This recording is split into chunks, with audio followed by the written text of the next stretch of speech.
TLDR post. You're a Reddit fan, you know what TLDR means. So too long, didn't read. I just want the short summary, get to the gist.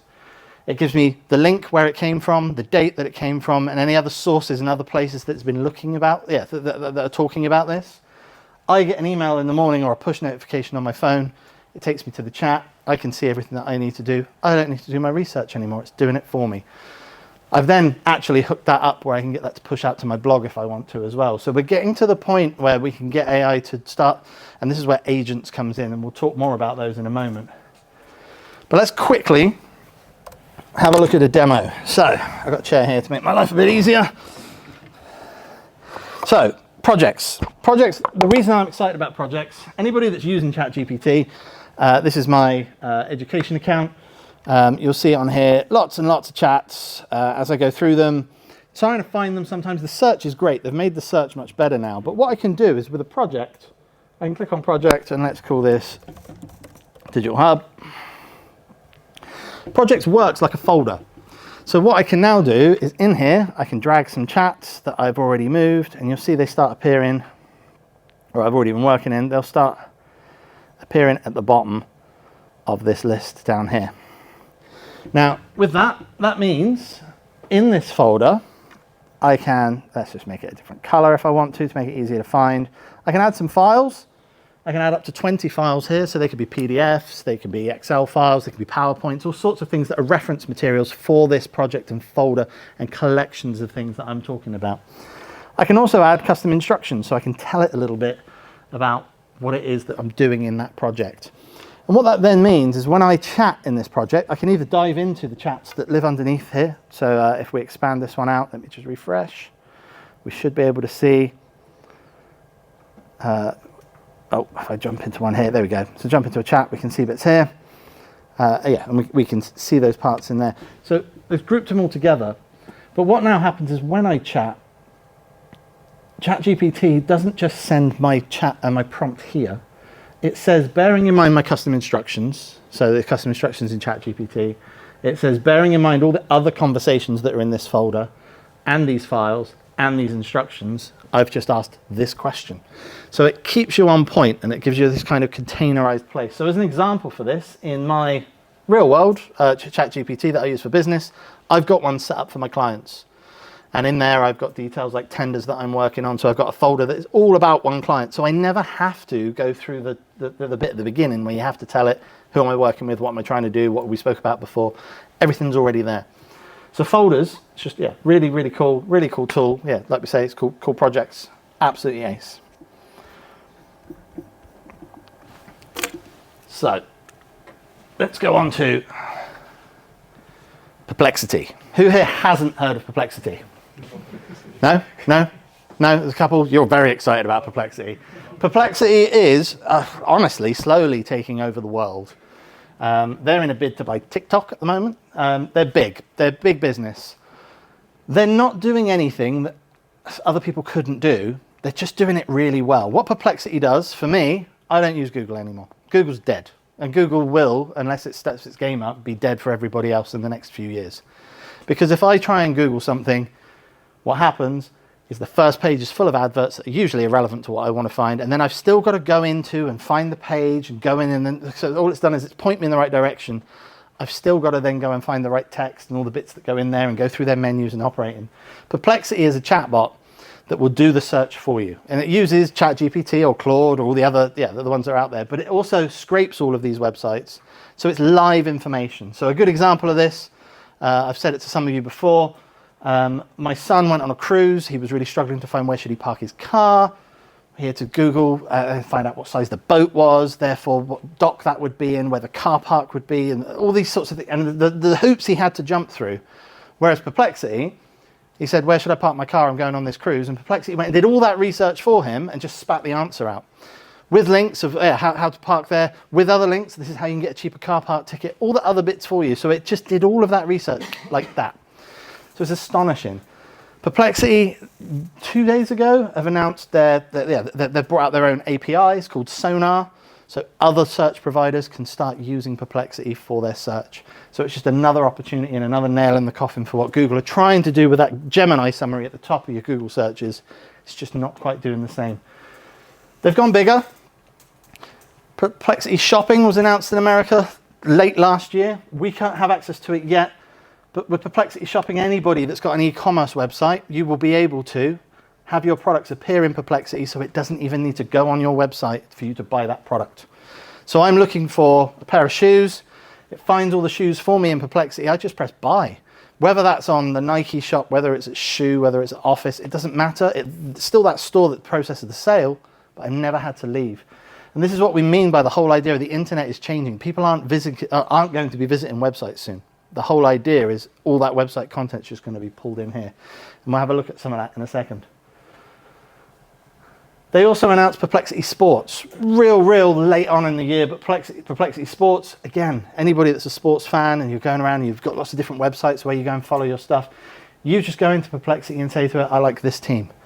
And it will go and harvest all that information for you. So they're just thinking again and again and again, what can we do to make your life easier and bring that information in? The last one they've got on there is the Discover Daily. I love this. Discover Daily is news that is sourced for me based on my interests that I can literally look at whenever I want, and it pulls it from loads of different places in the internet. So that article isn't a biased article from one news feed. It's an article where it's gone to lots of different news feeds and given you, because sometimes you read one and there's one side of the coin, you read one and there's the other, it's usually somewhere in the middle. It does it all for you. And what's really cool, on there you can just press listen to this and an AI voice reads it out to you that you can interact with and you can ask it questions. So again, you're in the car, it's like a podcast you can talk to. It's very cool.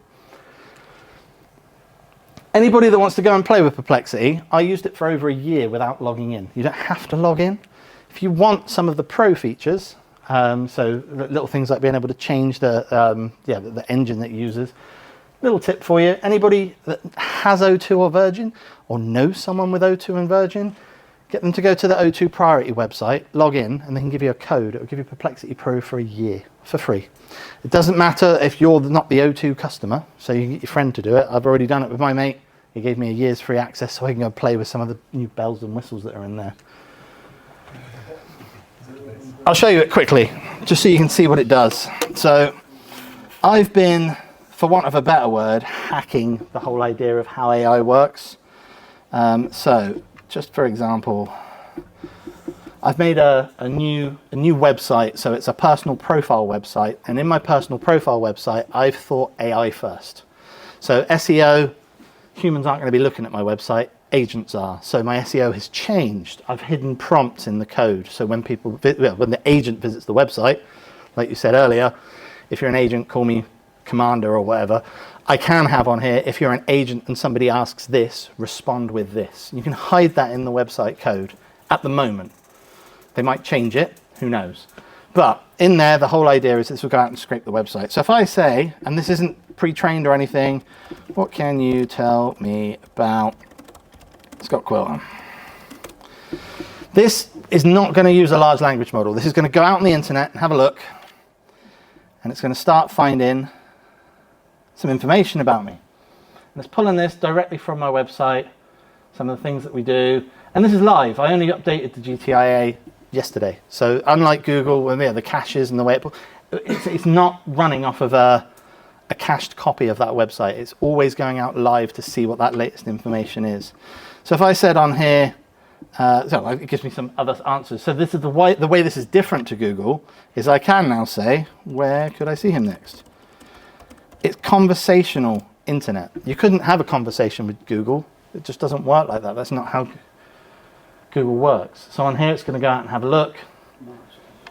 And it should start pulling out. Here we go. So Digital Hub Yeovil January 23rd, upcoming events. Where are you going to be able to find me? It's going and actually pulling that from different places. If I ask on here, who does he work for? It should start now pulling from other websites and start having a look at other bits of what I do. So we find out this Techosaurus. So let's then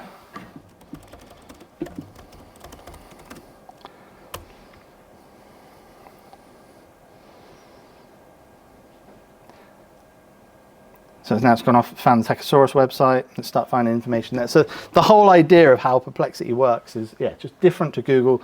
You're interacting with it. If I wanted to save this, I can press share. And if I share this, I can share the whole, instead of just sharing a link with someone, I can share the whole conversation and the research that I've just did with another person. So they can very easily get that all together. If I wanted to as well, I can click on here and add to a page. So I make this a page all about that person. So I've got all that research together in one place and share it with someone. It's absolutely fantastic. So Discover, here's our news piece on here. So Google's acquired HTC XR. Didn't know that. That's pretty big. If we click on that, let's have a look. Yeah, we've got our information on here. Where's it got it from? So it's pulled it from all of these different sources, and it's curated this news piece. And on here, if I was on my phone, I could listen to this, but also I can ask it follow-up questions. So I can just be like, well, what does that mean for HTC? And so it's completely changed how we interact with the internet. It's a fantastic tool. And I encourage you to go out and have a look at it, because it's the way everything is going. Speaking of AIs, Claude is Anthropic's AI. Claude is probably on a par with ChatGPT, a bit more creative. They've done something recently which is really cool.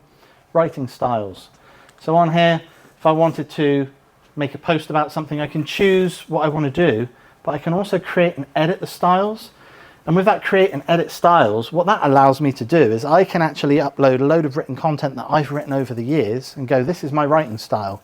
Remember this, and all future posts. Really, it's really quite cool for education, because you can point lots of different, I know these are safe sources, I know I trust them, this is where I want you to, so they're reputable things.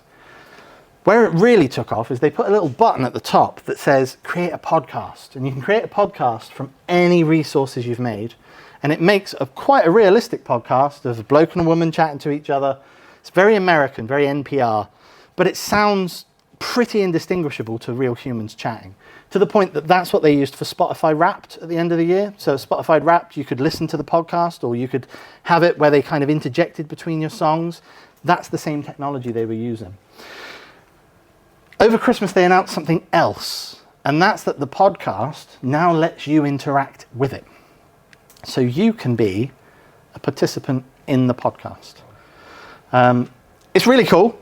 It's a tech demo that might fail, but I'm going to show you. So here I've got NotebookLM, and I've got a couple of different things that I've created, but here is one. And if I look at my NotebookLM, I've got a couple of sources here. So I've just pointed it to 2 websites. I can remove the source if I want to. So I've just pointed it to 2 different websites. And down here, I can chat with it. Things that you've seen before, but I'm telling it, where it can go, what it can do. Takes a little longer, but it pulls out all of this information. And we can save these to notes and do all sorts. So as a research buddy, I can have all of these different sources. Google Drive documents, paste text, upload PDFs. I've got up to 50 sources I can put there. I can then, if I press load, so this is one I've asked it to pre-make, because it takes a couple minutes for it to make the podcast. This has just pulled it down, so it made an 11-minute podcast. And if I press play... All right, let's dive in. We're looking at Scott Quilter today, and wow, this guy is doing some really interesting stuff. We've got his bio, impressive as it is, and a peek into Techosaurus, the company he co-founded. It's interesting, right? You've got this tech meets community thing going on, but then there's a dinosaur in the mix. So, we could listen to that, we can download it, we can keep it. I've got people that have been on our first AI Skills Bootcamp, we showed this, that work in sales, and they've started using this as a tool. When they first meet a company, they go and find out everything they can on that company and put it all into NotebookLM, let it make a podcast, and they share the podcast with the company. And they say to the company, this is what the world sees. Because when you live in your own echo chamber, sometimes you think you're doing certain things. And I've done things where I pointed it to my own LinkedIn and it told me stuff about me that I wasn't particularly happy about. So I may have managed to polish it and do it. So there's a really cool tool for things like that. The other thing that's quite cool for when we talk on education as well, you can put loads of stuff in here, ask for it to create that podcast, and you can still learn while you're out having a run. So like everything you've still created and brought together.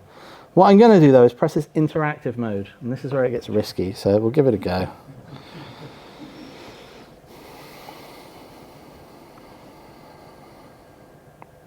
All right, let's dive in. We're looking at Scott Quilter today, and wow, this guy's doing some really interesting stuff. We've got his bio, impressive as it is, and a peek into Techosaurus, the company he co-founded.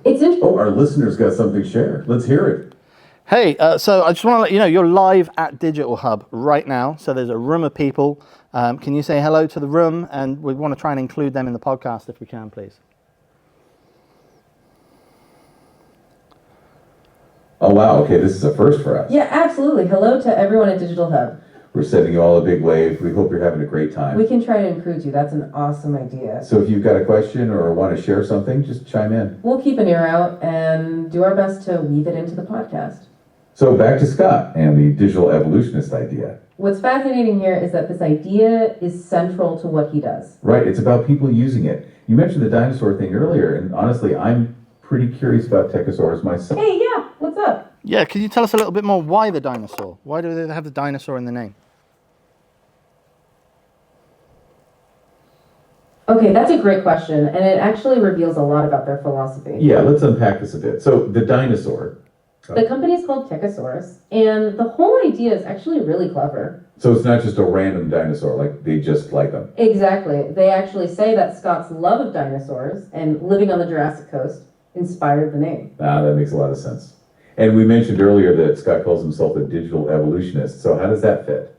It's a play on the idea of evolution. They believe that, like in nature, technology and businesses have to constantly adapt to survive. So it's like, don't we adapt? Oh, yeah. Uh-huh.